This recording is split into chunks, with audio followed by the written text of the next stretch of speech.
Bonjour! Avez-vous déjà vu cette image? Ce logo de l'oreille barrée sert les personnes ayant une surdité et nous souhaitons en savoir plus sur lui.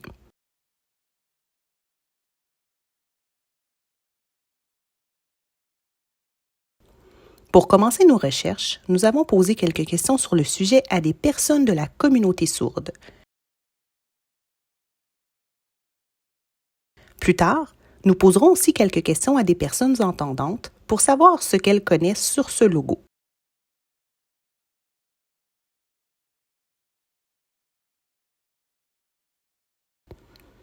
Tout au long de la vidéo, nous partagerons également le fruit de nos recherches.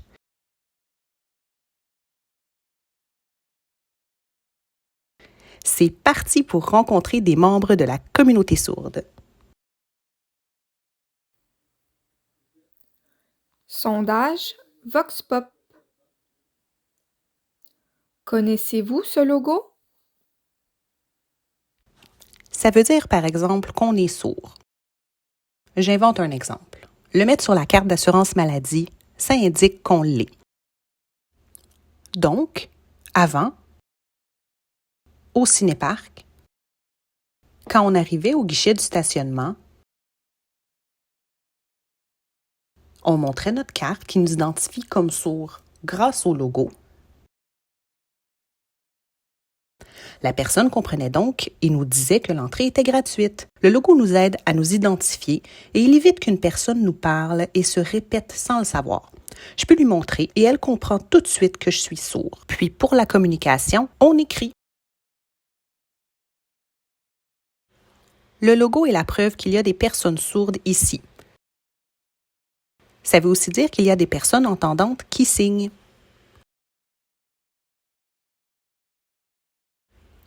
C'est un symbole gouvernemental. C'est différent quand on le voit ici à la Maison des sourds.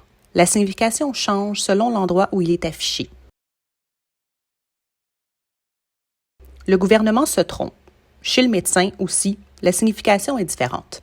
Sur les panneaux sur la route, dehors ou au gouvernement, la signification est complètement différente. Ce sont deux services différents. Mais pourquoi?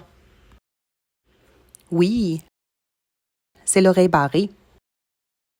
Lorsqu'on rencontre quelqu'un, on le montre pour aviser qu'on n'entend pas, qu'on est sourd.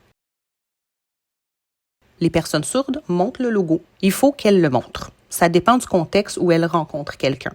Au travail, au magasin, à l'épicerie. Quand on rencontre une personne, on montre le logo et elle comprend qu'on est sourd. Oui, c'est le logo de l'oreille barrée. Je le connais. Lorsqu'on voit un panneau, ça avise qu'il y a des personnes sourdes qui n'entendent pas dans le secteur. Où l'avez-vous vu? Sur la rue, partout.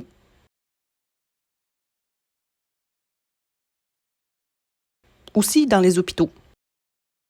Partout. Dans le métro.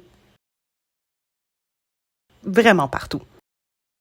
Sur des poteaux dans la rue, ça avertit les automobilistes de faire attention aux accidents. C'est ce qu'indique le symbole. À quoi sert ce logo? Quand on le voit, ça indique qu'il y a des services pour les sourds.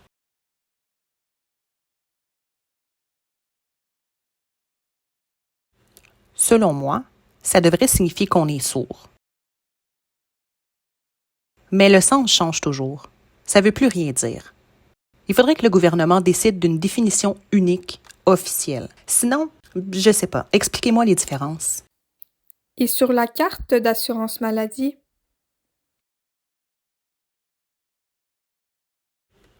Oui, on colle ce logo sur la carte d'assurance maladie. Il nous identifie.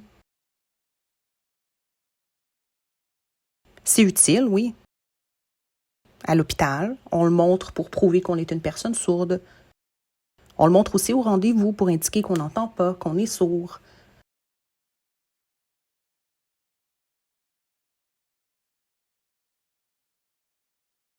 La personne comprend. Moi, je lis pas sur les lèvres. Donc, on écrit sur une feuille. Je suis sourde.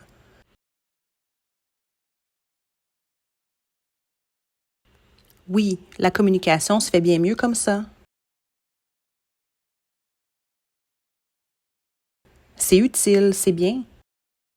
Avec le logo de l'oreille barrée, ça dit qu'on n'entend pas.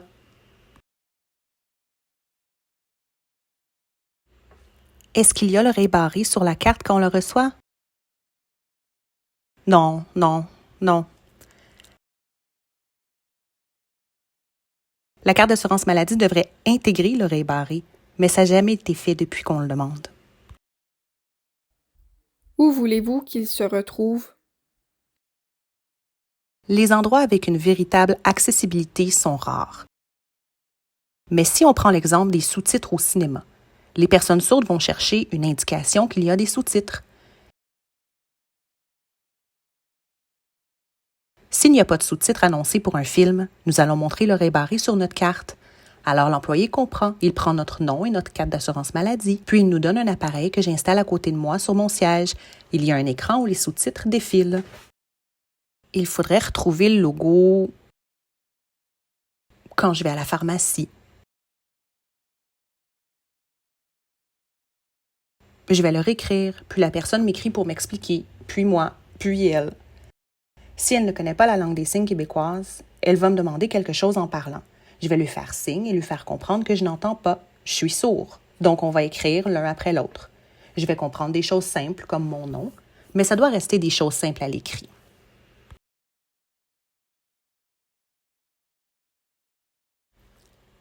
S'il n'y a pas de logo, je leur fais signe que je suis sourd et qu'il faut écrire.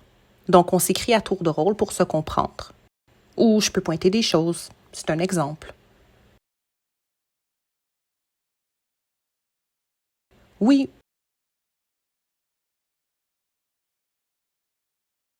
Aussi, pour moi, c'est bon quand il est sur des vidéos.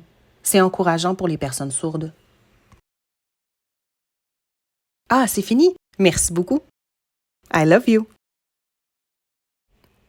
Ce qu'on nous a dit est déjà très intéressant, mais nous ne nous arrêterons pas là. Nous avons réalisé quelques recherches pour en savoir plus. En 1969,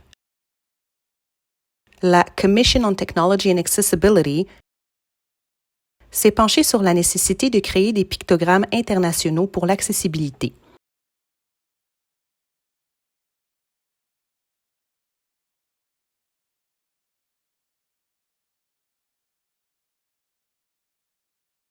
Ainsi, le pictogramme avec une personne en fauteuil roulant est apparu après une sélection parmi plusieurs qui étaient déjà utilisés dans le monde.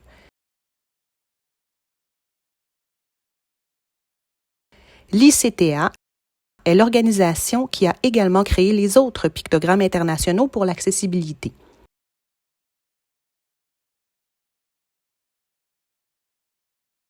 En 1999, le pictogramme de l'oreille barrée a été proposé à l'ICTA, qui l'a approuvé en 2000.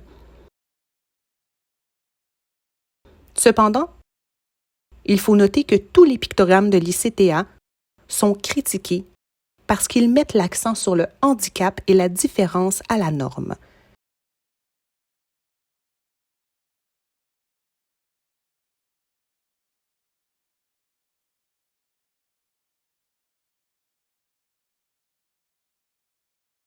Dans le cas du pictogramme de l'oreille barrée, certains membres de la communauté sourde le considèrent comme inacceptable culturellement à cause de la barre diagonale posée sur l'oreille qui est associée à une interdiction, ce qui donne une connotation négative à la surdité.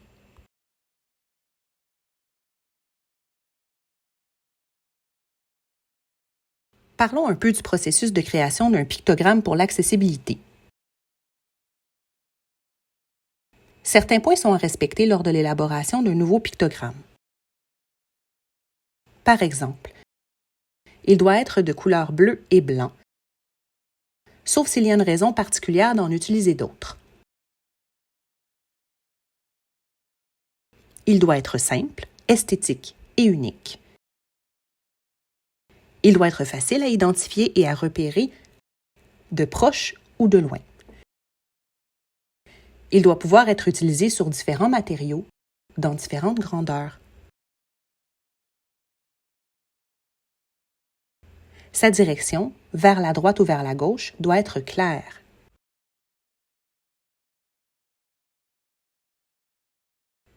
Il doit pouvoir être jumelé à du texte sans problème, mais ne doit pas contenir de chiffres, de lettres ou de symboles.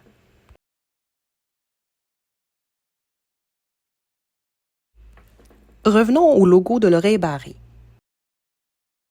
Il a pour but d'être une image standardisée, reconnue partout dans le monde, afin d'améliorer la communication et l'accessibilité pour tous.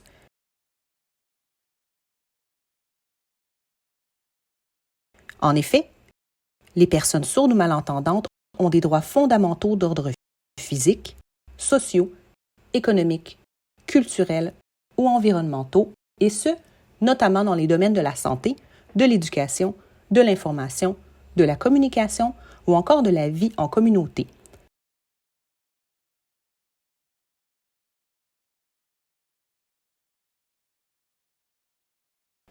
Pour rendre accessible l'exercice de ces droits, l'utilisation du pictogramme de l'oreille barrée indique la présence d'un système, comme des amplificateurs ou un système MF, qui facilite l'écoute pour les personnes avec une déficience auditive.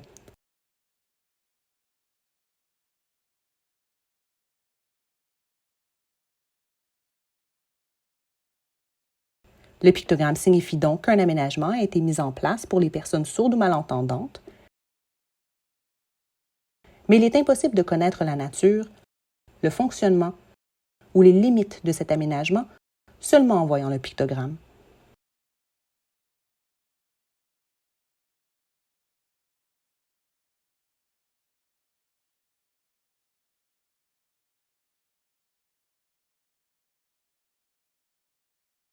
Maintenant, comme promis, allons voir ce que des personnes entendantes connaissent sur le logo de l'oreille barrée.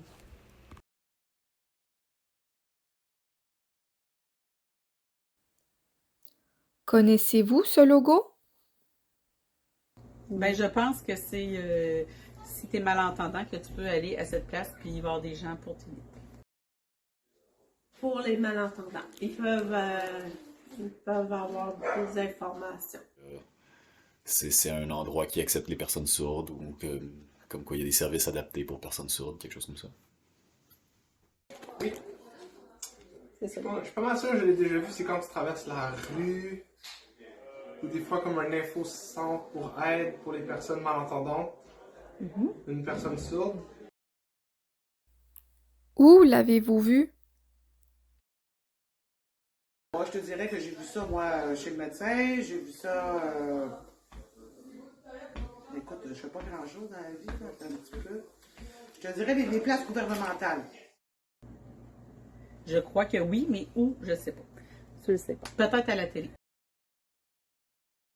Si je l'aurais vu dans la rue, je suis pas mal sûr, c'est quand tu traverses la rue, c'est pour les lumières, pour ceux qui traversent la rue, il y a comme un son pour eux, pour que quand ils soient capables de passer. À la TV, des fois, oui, à la TV. Vidéo description pour les malentendants, vidéo, etc. Quand il y a une dame qui fait aussi avec les... qui traduit en langue des signes aussi. À quoi sert ce logo? Ben, en réalité, quand ce logo-là, il veut dire que si tu as des enfants dans le coin, klaxonner, ça veut rien dire, il faut faire attention. Mais dans les lieux publics, c'est le même principe. C'est de dire que ça sert à rien de crier, ils ne comprendront pas. Je pense que ça a rapport avec l'accessibilité aux malentendants, mais je pourrais pas t'en dire plus que ça, je suis pas certaine. Il y a des facilités pour les personnes malentendantes. Ben, c'est pour avertir les malentendants qu'une émission est adaptée pour eux autres. Si quelqu'un te le présente, disons, mettons, moi je te présenterais ce logo-là, c'est parce que soit je suis malentendante ou sourde, je crois. Donc si, mettons, je suis au dépanneur puis je vois ça, disons, ça veut dire qu'il y a quelqu'un qui travaille là ou qui fait partie de l'équipe qui est sourd et ou malentendant.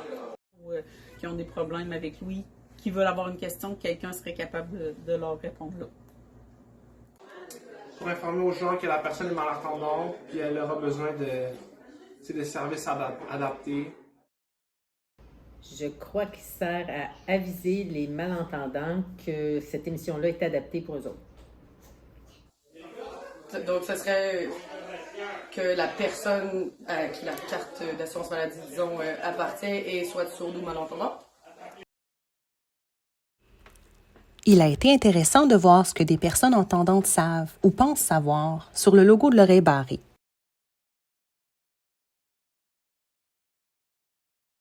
Rectifions maintenant certaines pratiques et croyances concernant ce pictogramme.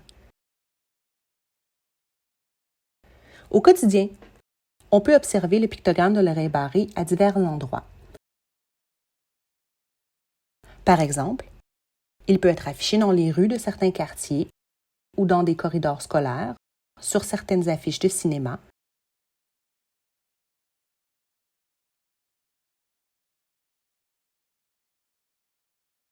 Sur les cartes de la Régie de l'assurance maladie du Québec ou sur les dossiers médicaux de personnes sourdes ou malentendantes.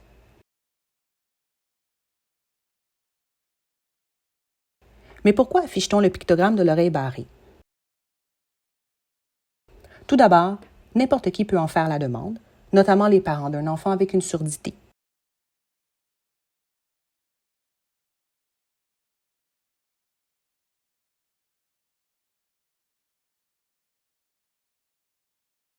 Il peut indiquer, dans un établissement, qu'un employé est sourd ou malentendant ou, dans la rue, aviser les usagers de la route qu'une personne dans le quartier est sourde ou malentendante.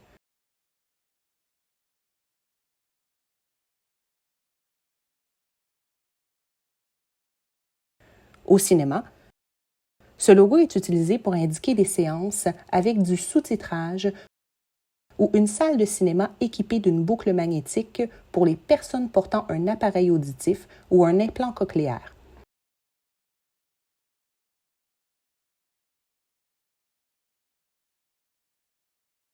S'il s'agit d'une boucle magnétique, un T se trouvera dans le coin du pictogramme de l'oreille barrée.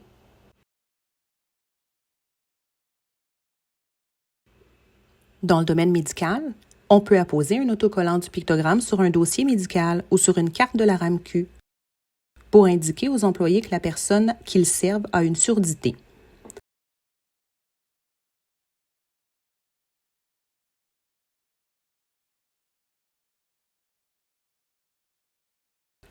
Dans nos recherches, nous avons relevé une réalité malheureuse pour les personnes sourdes ou malentendantes concernant spécifiquement l'utilisation du logo de l'oreille barrée dans la rue.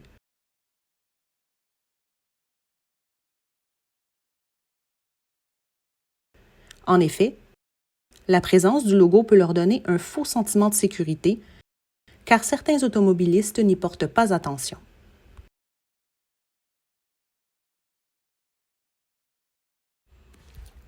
Mais bon, malgré les avis parfois divisés sur le pictogramme de l'oreille barrée, il demeure qu'il est bien implanté dans notre société et qu'il a de nombreuses utilités pour bien des personnes. C'est pourquoi nous vous invitons à partager la vidéo pour nous aider à faire de la sensibilisation sur le logo de l'oreille barrée auprès du plus grand nombre de personnes possible.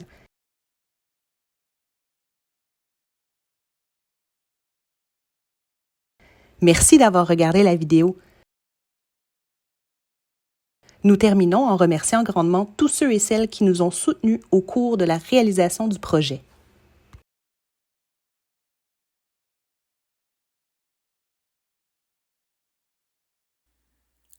La vidéo informative sur le logo de l'oreille barrée a été produite par les étudiantes au programme de l'AEC Communication et études sourdes du Cégep du Vieux-Montréal, cohorte 2022-2023.